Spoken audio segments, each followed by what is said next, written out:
hey there, everybody. Welcome to episode 2 of season 3 of the Arrow After Show, coming to you live from right here at the Stream.tv studios here in Hollywood, California. I am your host tonight. My name is John Campea, and we're really glad you joined us tonight. An eventful episode of Arrow tonight, to say the least. But first of all, let me introduce the ladies joining me as always. First of all, sitting to my left. Hey everyone, it's Ann Campea. I don't have a hood on today, but I'm ready to hood up and talk about episode 2. I could not believe how many people tweeted hood up to me last week. That's right. It's going to be a thing. Keep going with it. It's going to become a thing. Am. And of course, sitting to my right. Hey guys, Kaori Takee over here, and I'm so excited to be talking about this episode with you. Lots of really good things happened on the episode tonight. Of course, last week we had not really the cliffhanger, it was the big shock. Sara, Sara dies, which is so stupid. Anyway, I'm just mad because I like the character so much. And it was really fun. I got to point this out first. I had so many people tweeting me last week saying, well, John, Komodo kills her. Didn't you see the trailer for next week? And I kept arguing with people online. I said, trust me, Komodo did not kill her. They're not going to have a character like Sara killed off by another character who's just making his first appearance on the show right now. There's no way that Komodo killed her. Plus, they wouldn't be giving it away in the trailer for next week. And I got called all sorts of names. John, you're just being stubborn, you're being stupid, you can't see what's right in front of your face. You get called all sorts of names all the time. From you, yes. Don't call money on this show, okay? And I kept saying, no, trust me, it's not Komodo. So I was very, very happy and satisfied to see that it wasn't Komodo that killed her, which leaves open a lot of the other stuff. But before we get into tonight's episode, a big piece, crossing worlds here for a second. Now, most of you guys know that my regular day gig is I run AMC Movie News. And we ran with a big story today on AMC about how DC and Warner Brothers has announced a whole big slate of all their upcoming movies over the next 4 or 5 years. And a couple of interesting things. Number one, there's no Green Arrow. But number two, and this is where it affects Green Arrow, is that there is a Flash movie coming. There is a movie based on the Flash coming, but it's not our Flash from TV. What's the name of the kid who plays the Flash? Grant Gustin. That's right, Grant Gustin. And I think it's Ezra Miller is the name of the guy from Perks of Being a Wallflower, and we need to talk about Kevin. He is an incredible actor. Just a dynamite actor, loaded with talent. If you don't think so, then you haven't seen those movies I just mentioned, because he's phenomenal in them. So he's going to be playing the Flash. And what that does is it pretty much puts an exclamation point on something I've been arguing with people for a while about, and that's, I've been telling people for a long time, Warner Brothers and DC is not going to make the same mistake that Marvel is making of crossing their movie universe with their television universe. They are going to keep those separate. They have never even played with the idea of crossing them over. And a lot of people would always argue with me that, yes, they are. We're going to see Stephen Amell as Green Arrow in the movies. We're going to see Grant as the Flash in the movies. And it's like, no, we're not. And today's announcement made it official. They're keeping them separate. And I don't know how you guys feel about this. I wanted to ask you, like, for me, I feel like this is brilliant news. Because I feel like crossing the movie universe with the television universe creatively ties the hands of the showrunners of Arrow, because now if you can't do anything you want to on Arrow, because you've got to make sure it stays consistent with whatever they're doing in the movies. We want to do this in Arrow. No, we don't think we want Star City to suffer another big thing before the next movie. Well, then what do? I think that this is the best news in the world for Stephen Amell, Guggenheim, the whole crew at the Arrow. I am thrilled that they are going to keep the creativity and the freedom to do what they want to do and explore what they want to explore with the showrunners of Arrow. I know there are some people disappointed that we're not going to see Stephen Amell in the movie universe. To me, if you're a big fan of Stephen Amell and a big fan of the show, this is the best news we could have gotten, because it keeps them creatively free to do what they need to do on the show, and I'm thrilled about it. But I don't know, how do you guys feel about it? I completely agree with you. I think, you know, and we talked about it on our Team Amazing show, Speak Nerdy, that I like that they're keeping it separate. Like you said, they're not tying the hands of the people who just follow the show or the people who are going to follow the cinematic universe. And I think Grant Gustin is great in his role on TV. We all love Grant, but I just could not see him leading a Flash film. I just couldn't see it. So, I mean, I'm glad that they're keeping it separate. I'm glad that they have Ezra as the Flash. And Stephen Amell should be happy, because there's not going to be a Green Arrow in the cinematic universe. So he has no competition either. Yeah, it looks like not only are they not bringing Stephen Amell over, it looks like at least for the foreseeable future, we're not even going to have a Green Arrow. But that's not a big deal because it looks like they're loading up the cinematic universe. Anyway, how do you feel about them not crossing the streams? I'm actually really happy about that decision because it ultimately gives, you know, us a separation between the TV universe of DC and the movie universe of DC. There's no crossover questions, which is nice and pleasant because, like you said, we don't have to melange the storylines all together. And it would be hard for me to see Grant Gustin, maybe Stephen Amell, in the capacity of the big screen, where they do really well in the small screen. But I think Steve, because I've had now 2+ seasons to see Stephen, and I think Stephen could do it. I think Stephen could lead a film. I really do. I think he's grown and evolved to the place where I think he could get on the big screen and just capture it and carry it. He has done. Grant, I don't know that he couldn't, but I've only seen one episode of Flash so far. Yeah. So I just don't know. I'm not saying he couldn't. I'm not saying he could. I just simply don't know yet. But I just think it's best for the shows to let them do what they want to do creatively, and I'm really excited about that. I mean, I think if given the role, Stephen Amell would do phenomenal in the big screen, of course. But I am happy that it's separated. Hey, I want to show you guys something that we forgot to show last week. We don't just keep random bottles of booze here on set. Okay, we actually do. But I don't know if you guys know this about Stephen Amell. This is a bottle. I mean, I know that I'm not going to ask you to zoom in on it. Don't worry. I'll zoom like this. This is a bottle of Knocking Point Apex Rose Wine 2013. What's significant about this bottle of wine is that this is Stephen Amell's winery. This is his own brand. Like, and what's the deal? He's got a friend that does it with him? Yeah, he's got a buddy, you know, a longtime buddy that does it with him, and it's just a nice little side project. I think the first wine that they came out with was called Vigilante Red. So, you know, it has a tie-in to Arrow in some respect, and you know what? Kudos to him because it's a pretty damn good wine. Yeah, it is a good wine. Yeah, we had a shot of this before the show last week. So everybody tweet to Stephen Amell. Let him know I am giving him some free damn product placement and tell him to send me a couple more bottles of Knocking Point. Thank you so much, Stephen. All right, I'm going to let you guys know near the end of the show, we are going to do nothing but take your questions and your comments.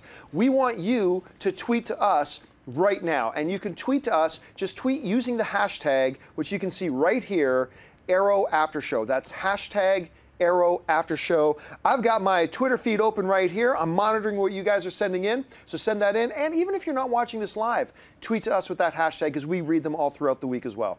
So let's get into this episode, and let's start with you. Let's start with some of the positives of this episode of Arrow. Okay, so before I forget, and I took this as a note, I forgot to say this last week, but the stunts are getting better and better with each season. Oh my God, that's a great observation. They really are. And I truly believe that the people who are behind the stunts and the coordination are not getting enough credit for them. So I just wanted to make a note of that right away. Is that, you know, when Komodo's bike kind of slid and he jumped on top of it and shot the arrow? That looked so cool. Yeah, they're doing so great with the stunts. So I just have to say for TV quality, that's the stunts are on par with the cinematic, you know, with the cinematic universe. First things first, Tommy is back. Yes. And I believe I may be the only one that was cheering to see Tommy back, although it's a flashback. I just love Colin Donnell, I think is the actor's name, but I love seeing him on camera. I love seeing him in Arrow, and I'm just glad that they are going back to a character that we met in season 1. And that he has some significance now being in season 3. And so I like seeing Tommy back. Ray Palmer, I can't say enough about Brandon Routh. He just fits right in with everybody else. You know, he just made that smooth transition as a new character being in season 3. And I feel like his relationship with Felicity and his interaction with, you know, whoever he's met so far has been very natural to me. I like him as Ray Palmer, and I can't wait to see what happens between him and Felicity now that she's decided to work for him. Right. So that's definitely a positive for me. And Diggle. You know, I know that Arrow kind of tried to shoo him away. Was he? Yeah, he wasn't gone long. They definitely had a purpose for him in this episode, and I'm glad that he, again, served a purpose because I can't go without my Diggle for that long, you know? And so the fact that he was able to help out. Is it appropriate to do a "that's what she said" joke at that point? Anyway, okay, anyway. Sorry, keep on. Glad Diggle had a purpose in this episode. And lastly, I like the tone of this episode. You know, the fact that we were supposed to be mourning Sara, but it was just a very different tone for me. You know, the way they mourned Tommy, the way they mourned Moira, you know, is just really sad, and the characters didn't really know how to handle it. But now you see, you know, Stephen Amell, you see Oliver Queen saying, you know, I have to be strong because if I break down, everybody else is going to break down. Yeah, I can't grieve so others can. That was a great line. Yeah, it totally made sense, because one of my negatives was going to be, why is he not crying over his ex-girlfriend who he loved very much? But it made sense when he said that line. And I liked that it was more of a vengeful episode. You know, even Laurel stepped up and was trying to be badass and trying to, you know, have revenge on the person that killed her sister. So you could see the growth and development in the characters and the way that they mourn Sara in this episode. And so definitely a positive for me. Kaori, what about you? What's some of the positives of the episode? I've got a crap ton of positives because this was a solid episode. First of all, Oliver says that he already kind of just says, no, it's not anyone from the League of Assassins because they don't kill their own. I mean, he could be wrong, but I like the idea that I can just kind of not worry about them for now. I like Roy in this episode because he kind of steps up, and you see him fighting that duel scene as Red Arrow along with Green Arrow together fighting, and I kind of like that duel moment. I wrote random stuff like hitting the guy in the nuts when yes. when Oliver hit him in the nuts. I was like, yes, that's so awesome. And I like a lot of the lines in this. For example, when Felicity says, "I'm not like most girls." That's a sick-ass line for any girl. And then when Oliver, like you guys mentioned, says, "If I grieve, no one else gets to," which made everything come together. And of course, seeing Tommy back with his little quaff, and like the jokes in the TV show, the TV show were great too, especially when they said, "Oh yeah, like we're really gonna find a body double in China." Like that's not gonna happen. We'll just find somebody in the morgue that looks like him in Hong Kong. That was great. That was great. And they added more like melodramatic tune to this particular episode. Like even in the end, there was this music that we're not really used to, where you see them cut through different scenes of each character dealing with their own kind of issues, and I like that. And Laurel and Oliver had a really good scene together. I thought when she was bitching him out because she wanted to go seek vengeance and he told her to stop, I thought that scene was really good. And I thought, you know what, Laurel did good this time around. I gotta admit, I was really annoyed by Laurel at first, because the first thing we hear from her when they go back down, first of all, how did she carry Sara, still perfectly with the three arrows sticking out, all the way across town, into the arrow cave, down the stairs, getting on that's pretty good. You know what I thought? I thought Uber. Uber, yes, Uber. CrossFit. Uber She's corpse. doing CrossFit. Perfect. And then the first line out of her mouth, I thought came out as really cheesy, the whole, "It's not fair, Ollie. We just got her back." But you know what? After that initial annoyance, I thought Laurel was solid this episode. I really did. Everybody record that. I know. I really did. I honestly did. I thought she brought some emotion to it. I thought it was really cool. But saying that, I love the line that Oliver said to her. She's getting mad and she wants to go with him.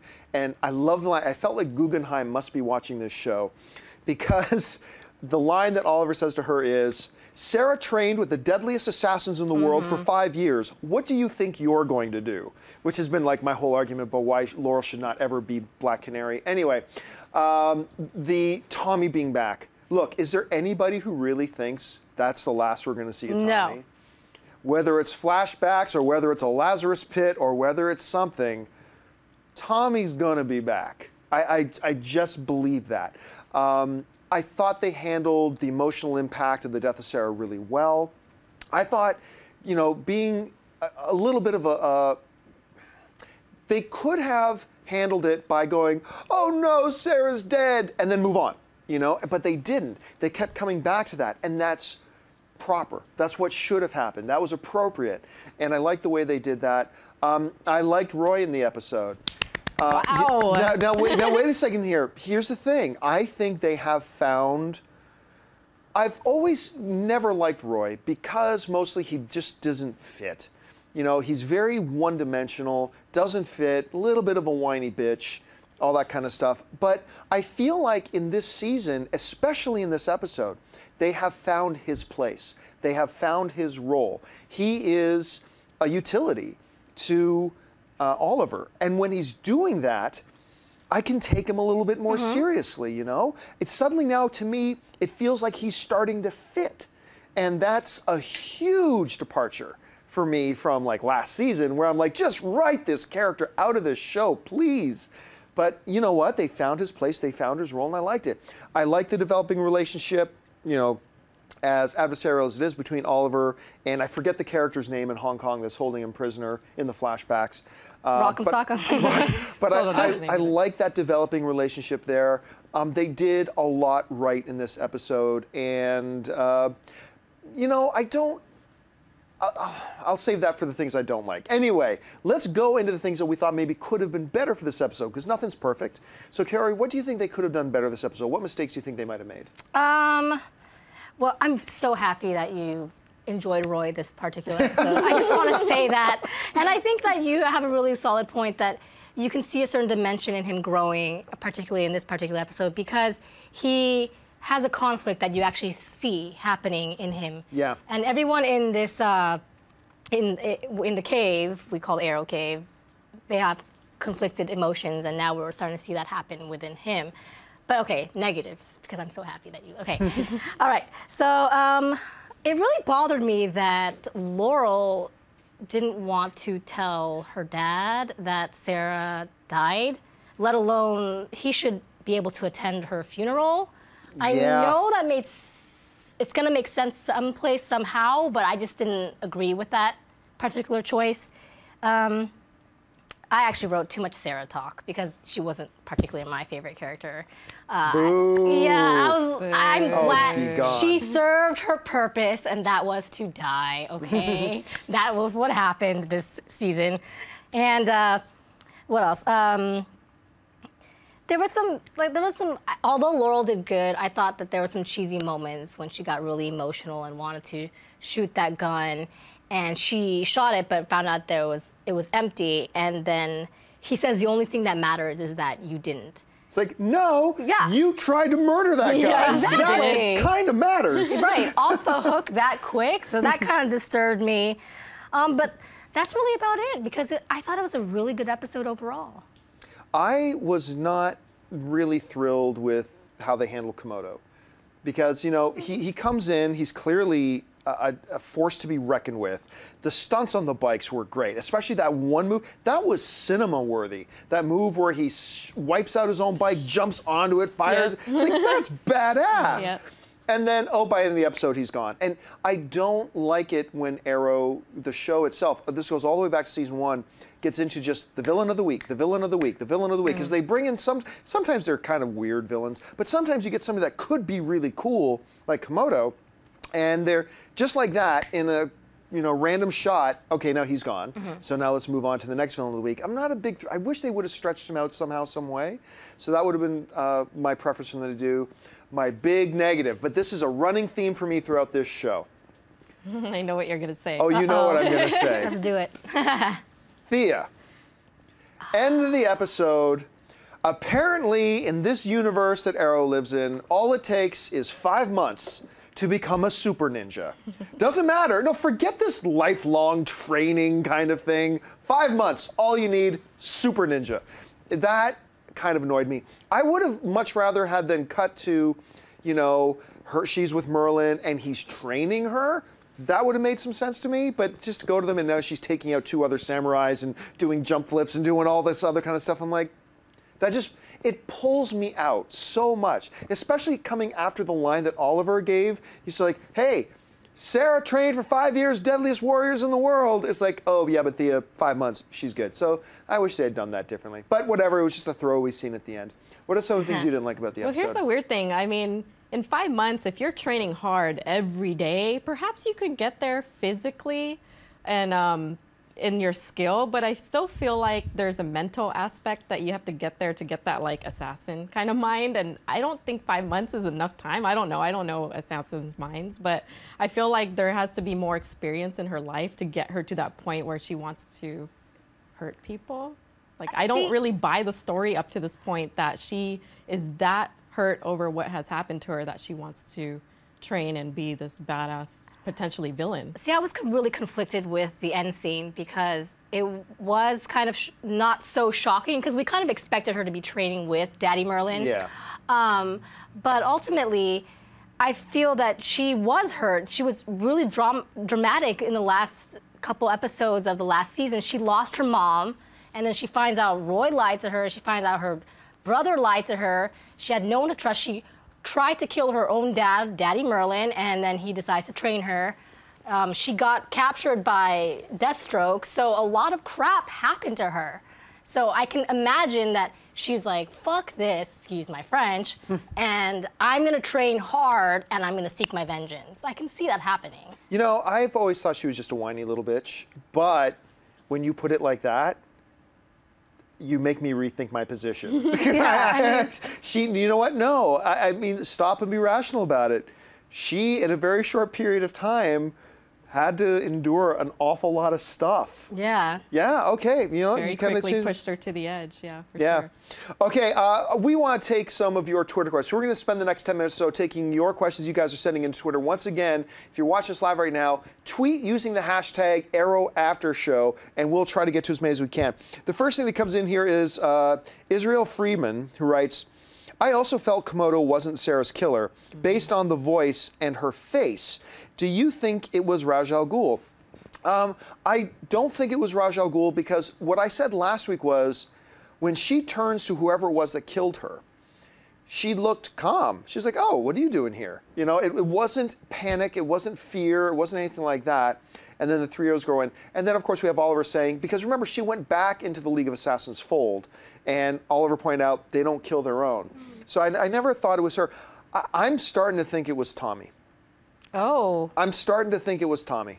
I really am. I think now that they're reintroducing him to the show, what could be the biggest heart rip for Oliver? Do you have any idea what the motivation would be? Nope, no clue. The only thing I can think of is Daddy Merlyn took Tommy's body to the League of Assassins. In this universe, they have the Lazarus Pit. Brought him back, trained him as a killer, and I don't know the whys, okay? Don't bother me with the details. I don't know the whys. It's a crazy-ass theory. But I am really starting to believe it's Tommy, because you can scratch Thea off, because she's on the other side of the planet. Scratch Daddy Merlyn off on the other side of the planet. It's not Komodo. I don't think it was Deathstroke. I don't think, some people want to suggest it was maybe Huntress. But I don't see that as being within her character. She's just going to come and just cold-blooded murder somebody like that, like somebody like Sara. So I don't think she would have done that. We're running out of options. I think it was Tommy. I'm going to go on record now. I think it was Tommy. And maybe I'll change my mind by next week. But do you guys have any other theories? I personally don't think it was Tommy. I feel that if Tommy does come back resurrected or from the Lazarus Pit, he might end up being a good guy. And that's something I'm hoping for. But I definitely do think it's someone that she is familiar with because of her reaction to his presence or her presence. But I have no idea who it could be. My wild-ass guess was going to be the guy we can't remember his name from the flashbacks. No motivation behind it except we're already seeing him. We're introduced to him in the flashbacks. Maybe there's some story that they're going to build up. I just wanted to go back to the point that you made about Komodo, though. Okay. Because I completely agree that I feel like I wish they would have elaborated. He's not dead, so they could potentially bring him back. But already the way the foundation they set for him, it didn't meet my expectations for him. I mean, I read Kill Machine, so I've seen Komodo in the comics, and he's just a much more badass character. So when people were telling us that he potentially was a killer, I was like, yes, this could potentially be a really good villain for Oliver because he is a formidable opponent in the comics. And so the fact that they didn't do that kind of sucked. The fact that it's not him now kind of sucks. I kind of think either the guy in the flashbacks, or I'm just going to throw a wild-ass guess that it's a female just because of where she was shot, the angle she was shot in. Because of the boobs? Probably because of the boobs. Okay, so, well, Dr. Christopher X writes in, can they recast a better actress as Laurel, or is it too late for that? You know what? For all the complaining I've done about the Laurel character, really, and I know certain people on this panel may disagree with me, for all the complaining I have done about Laurel over the season 2 and a little bit of season 3, I've never really felt it was the actress's fault. I've always felt that the writers of the show have struggled with her as a character. And really, where does she fit? They've tried some things with her that I did not think worked well at all. Her whole substance abuse storyline didn't work. It just didn't work. And I feel like they always struggled with getting her fitted back in. And I think, what's the name of the actress who plays Laurel? Katie Cassidy. Katie Cassidy. I really feel like Katie Cassidy, and you know, I'm not on set, so I don't know this for a fact, but I feel like she was doing the best with the material given to her. I think she continues to do the best with the material given to her. And I think you see it because when they have it right and they have Laurel actually fitting into the story right, she shines. Katie Cassidy shines. But when the character is awkward and out of place and they don't have them in the right type of a storyline going, no, it doesn't matter who, you can have Meryl Streep playing her and it won't save it, you know? So I really think, Cassidy's been fine. What do you guys think? I think she's perfect for the role, actually, and that's coming from me, who has not been a fan of her from season 1, but she's really grown into her character as Laurel Lance, and I'm actually at a point where I can really get behind her becoming the Black Canary at some point, because I have faith. Not me.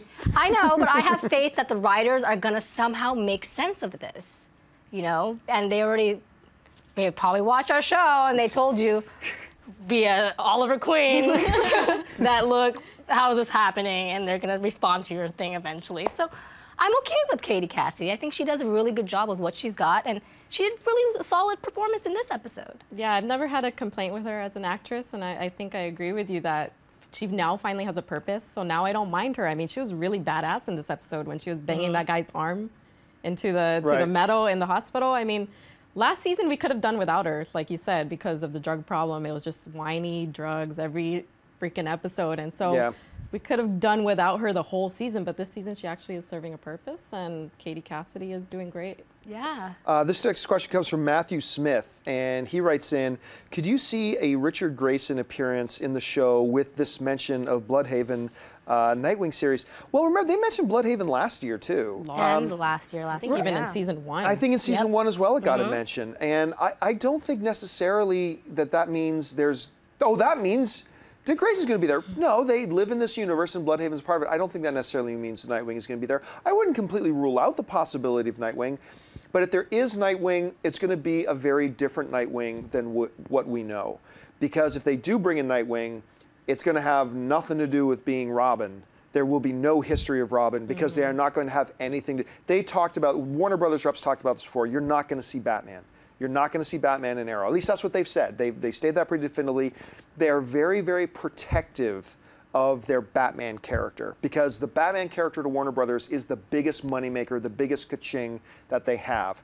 And they are not going to let him just pop up in TV series. They're not. So if we do see a Nightwing, it's going to be a different Nightwing than we've ever seen. But I don't think just because they mentioned Bloodhaven, that means we're going to see him. Remember, I believe on the last week's episode, I didn't see it myself, but a number of people pointed this out to me. In the boxing arena, there was a Ferris aviation billboard, right? Yeah. Of course, that's Green Lantern's girlfriend, right? Ferris, who runs that. So it's like, oh my gosh, I had a bunch of people saying, that means Green Lantern's going to be there. No, it's just an Easter egg. Yeah, and there continues to be Easter eggs of Cord, of Blue Beetle. Right, and, you know, that I think since season 1. Yeah, 1 or 2. Yeah. So we haven't seen him come up yet either. I mean, I think that's what they continuously do, whether it is Arrow or The Flash. There is continuous Easter eggs to please us, to entice us, to excite us. And it works because we're sitting here thinking, oh my gosh, is this possible? Are they coming into town? But consider it as a present from the writers and everything, and I'm excited about it. They had the Harley Quinn Easter egg last season too. Harley Quinn got everyone all amped and juiced and, you know, tied up and everything. Yeah, for sure. Tom Snow writes, what do you think of the new intro to the show? Personally, I thought it was awful. I'm glad I'm not the only one who thought so. I didn't like the read of it. I became something else. I didn't like the read of it. I didn't like the copy. No, I'm not comfortable. And I'm totally for changing it up and doing something new, but the opening to this week's episode did not work for me. I'm going to be completely honest with you. I did not notice any change. Oh, really? Yeah. You were zoned out. You didn't either? I didn't notice either. You guys were both like watching Magic Mike or something on the tablet at the time that the opening was going on. We were just imagining Stephen Amell working out. That's what happened. Okay, let's see here. Okay, Thomas Zara writes, will Nisa come back to help Ollie find Sara's killer? When will Lance find out about Sara? First of all, I meant to agree with you about that whole thing about not telling her dad about the death. Like, he couldn't even now go to the funeral. Yeah. And I understand that they try to come up with a plot device as to why he doesn't know yet. And I guess their plot device is, she's afraid the stress of it will kill him. Boo. He is a police captain. Yeah. He's doing police work every day. Yeah, I thought that was bad too. So I hope he finds out soon. Do you think Nisa could come back? Well, look, I don't think they're done using the League of Assassins. Oh, no. No way. So the whole thing, this does set up an interesting thing. If it comes down to like season 3 finale, like they had in the season 2 finale where, okay, big battle brewing, then you could see a very, very pissed off Nisa come back and kill some fools. But so I believe we're going to see Nisa again this season. I mean, it could be going against what Oliver was saying, but Nisa could have killed her too. I don't think, the voice was so, it was such a masculine voice. But it could have been like, yeah, but she's standing right in front of her. Why would she mask her voice? I just don't. Also, she went back with her. Does Nisa even know that Sara is dead at this point? I mean, that's probably also not a yet. question. yeah. I'm sure she will soon, though. If she doesn't know already. Revenge is coming for sure when she finds out. Okay, Abdullah Ali Obadai writes, Roy killed Sara. He kept looking at those arrows weirdly. He's still messed up. Look, remember last week I said I wouldn't completely write off the notion that Roy may still suffer from lingering effects of the Mirakuru that they're not even aware of. Now, I'm not willing to put money on that. I don't actually think that's what's happening. But it is not that far-fetched of a thing that he may be lapsing in and out of Mirakuru madness, and he killed Sara. Like, because remember, Sara, we all believed she recognized the person on the roof with her. It's like, oh, what are you doing here? Zip, zip, zip. Arrows. Remember, Roy magically in 5 months became an Olympic-level archer, so 3 arrows to the belly. Look, I don't actually believe that's what happened, but it's not so crazy. I don't know. What do you guys think?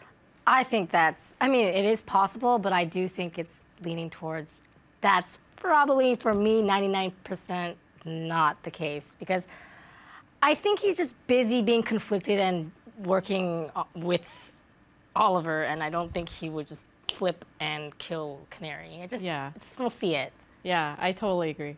Everything you guys said. Okay, Eliza Cabayas writes, do you think Sara's death will be the reason why Ra's al Ghul finally comes to Starling City? I hadn't thought about that.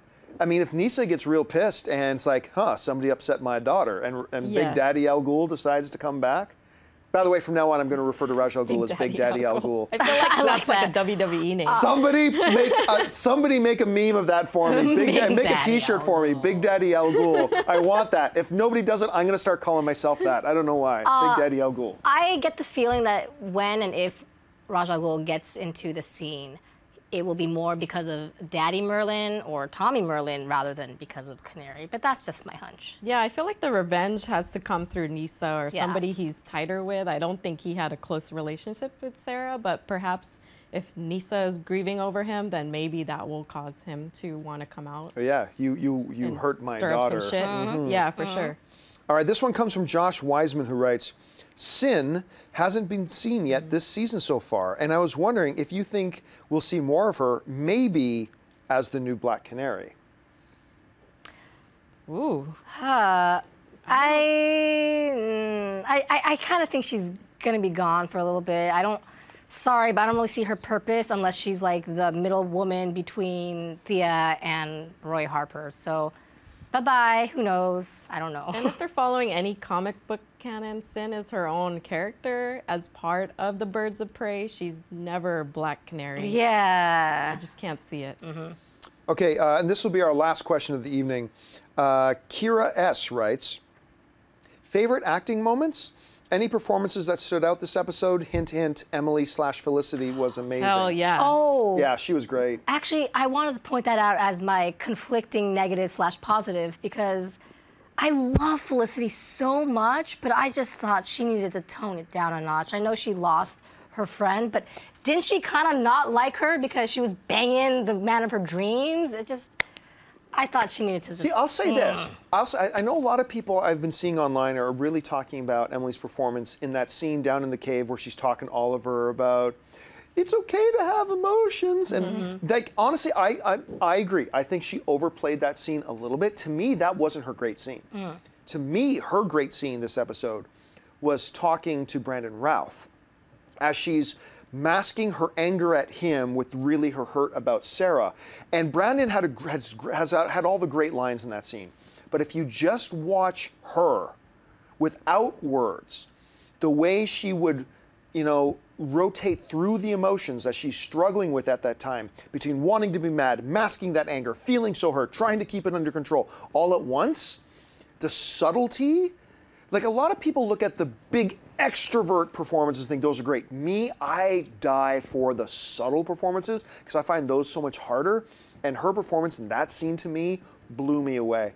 The other scene for me is going back to that scene in the cave between Oliver and Felicity. Oliver just stone cold trying to keep it together. And when he gives that line, you know, I don't grieve so that everybody else can. Love that line. Once again, it was the subtlety of it. You know, it wasn't the big, I'm so angry. It was the subtlety, holding it in and whatever. And those are the difficult scenes. And that's, you know what? I don't think Amell could have pulled off that scene in season 1. At least not in the first half of season 1. But he, like we say this all the time, he just keeps evolving as an actor that now he can do scenes like that and go, whoa. Yeah. So to me, I really like that. And aside from Emily Bett Rickards, I completely agree with what you guys said. On Felicity, but just the scenes with Oliver and Diggle. I always great. find heartwarming, you know, moments with them. I always feel like John is that person for Oliver that can kind of let him decompress and almost, you know, he almost cried in that scene. I love that scene when Oliver says, I don't want to die here. And all Diggle says is, then don't.